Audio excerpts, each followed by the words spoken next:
Fadlizon kumat lagi, menyebut Rizik adalah simbol agama dan harus dirangkul.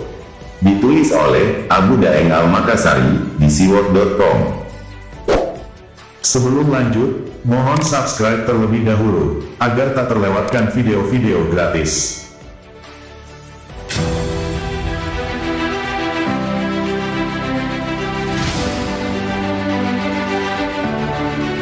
Fadlizon ternyata berulah lagi, setelah beberapa pekan tak terdengar nyinyirannya, kali ini ia keluar doa dan berkotek seperti kelaparan.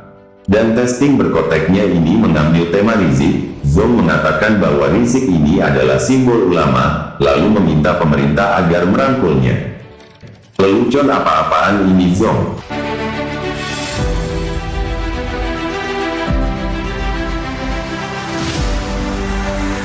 Coba kalau bikin polling di seluruh rakyat Indonesia, apakah Rizik adalah simbol ulama atau kriminal yang diulamakan? Iya kan? Fakta saja Rizik saat ini adalah tahanan, maka bukankah itu kriminal? Tapi pahamlah kalau Zong mengangkat Rizik sebagai simbol ulama, karena semua itu untuk urusan politik kekuasaan, apalagi 2024 tidak lama lagi, bahkan tahun 2022 nanti adalah pemanasan yang perlu dikerahkan.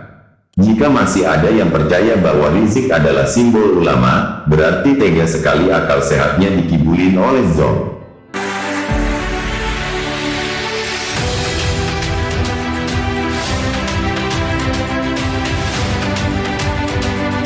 Karena ulama yang lebih tawadu, lebih rendah hati, dan lebih beretika ada banyak di negeri ini. Namun sayangnya, orang-orang semacam Fadlizon atau kaum 212 tidak melihatnya sebagai ulama, padahal keilmuan orang-orang yang benar-benar ulama tentu lebih luar biasa dan bijak, bila dibandingkan dengan Rizik yang dulu dengan lantang teriak lonte tanpa merasa risih, seperti preman pasar yang cacingan.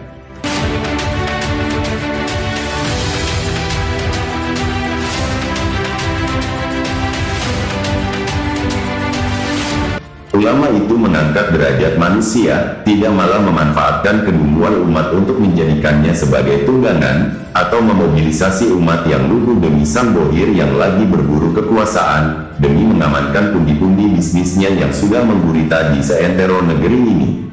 Ulama itu mengajak berpikir, memantik akal agar berpikir sehat, sehingga bisa memajukan negeri ini, bisa mengurangi ketimpangan sosial, bahkan bisa terhindar dari bahaya-bahaya seperti bahaya predator porno yang terlaknat itu.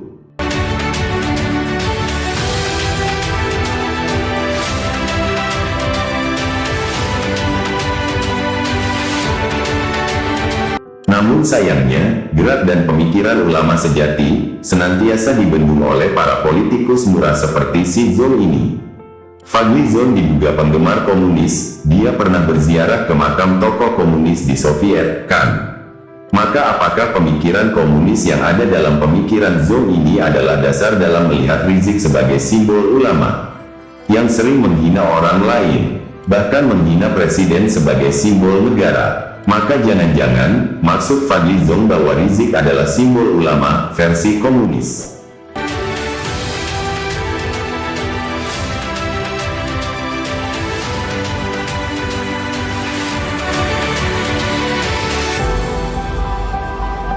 Berdasarkan pemikiran Zong sendiri, ulama sejati itu adem, santun dan tegas sesuai tempatnya, bukan keras pada orang yang seharusnya tidak dikerasi.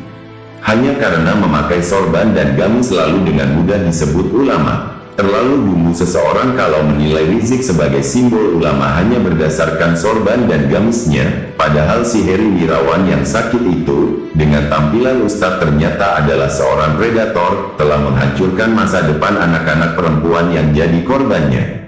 Nauzubillah min zalik. Dengan ulah para dedengkot kadul ini yang disupport oleh politikus asbun seperti Zong, telah banyak mengacaukan kehidupan sosial umat, lalu imbasnya orang-orang jadi a priori dengan Islam atau disebut Islamophobia, bahkan keluar semua hadis-hadis yang dinilai sebagai ajaran murni, atau kadang muncul komentar begini, nggak heran kalau Islam begitu, tuh ajaran memang begitu, lihat tuh ayatnya dan hadisnya. Para provokator mengambil kesempatan ini untuk memainkan api perdebatan antara agama-agama.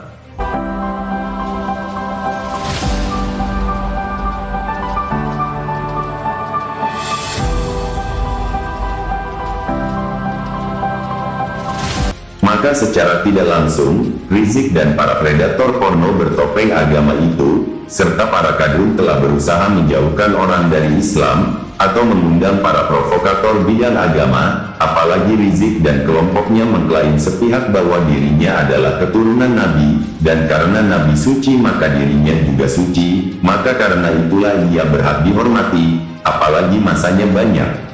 Nah, disinilah Laskar tak berguna tertawa-tawa saja, karena telah ada orang yang menggantikannya dalam membuat kekacauan di kehidupan masyarakat.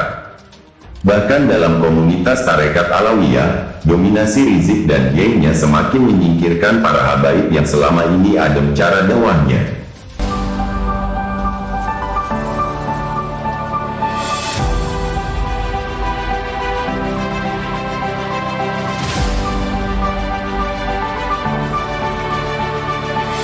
Ideologi 212 tampaknya telah merusak komunitas tarekat ini, lalu umat para habaib ini pun akan senantiasa mendengar ceramah-ceramah yang kasar ala Bahar, maka apa nak rusak tuh otak para jemaah lugu yang mendengarkannya. Apalagi jemaah muda yang masih labil, bisa dengan mudah terombang-ambing dan akhirnya rela mencium kaki Bahar yang arogan itu, bahkan juga ada yang begitu konyol mau mengorbankan nyawa melawan petugas. Perjuangan apa ini?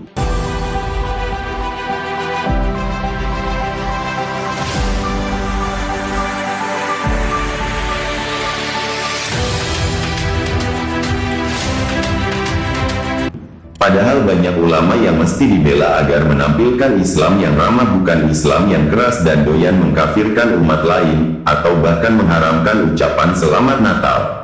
Rizik ini tak layak dipanggil Habib sih, ada banyak ulama seperti Quraisy Shihab yang justru layak dipanggil Habib. Maka ketika Nikita bilang kepada Rizik adalah tukang obat, maka rasa-rasanya sih itu akibat dari apa yang selama ini Rizik lakukan. Dan Rizik tak akan pernah berhenti apa yang sudah dimulainya, apalagi disupport dari para politikus nakal, maka Rizik akan terus ngegas demi para bohirnya. Karena mungkin bagi Rizik, bohirlah yang memberinya banyak fasilitas yang banyak, bukan ulama dari ulama yang sesungguhnya, karena ulama sejati tidak akan pernah kaya, karena memang tidak mengejar kekayaan.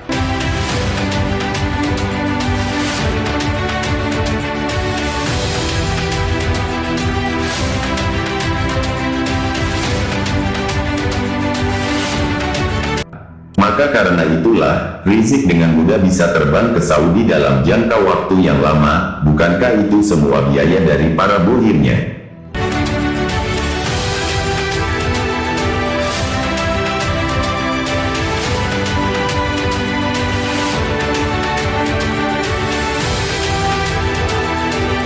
Jadi bagaimana bisa Rizik dirangkul oleh pemerintah kalau senantiasa melawan pemerintah? Bahkan menista ideologi Pancasila.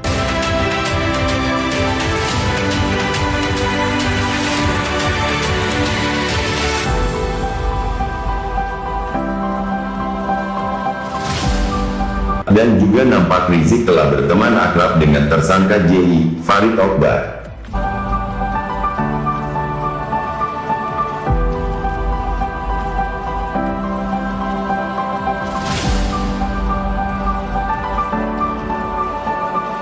Maka dengan jurus apa untuk merangkulnya?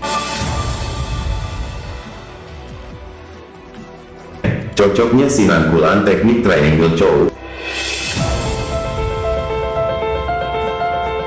Seperti membayangkan Pak Prabowo merangkul dengan mencekik Fadlizon, Wakaku.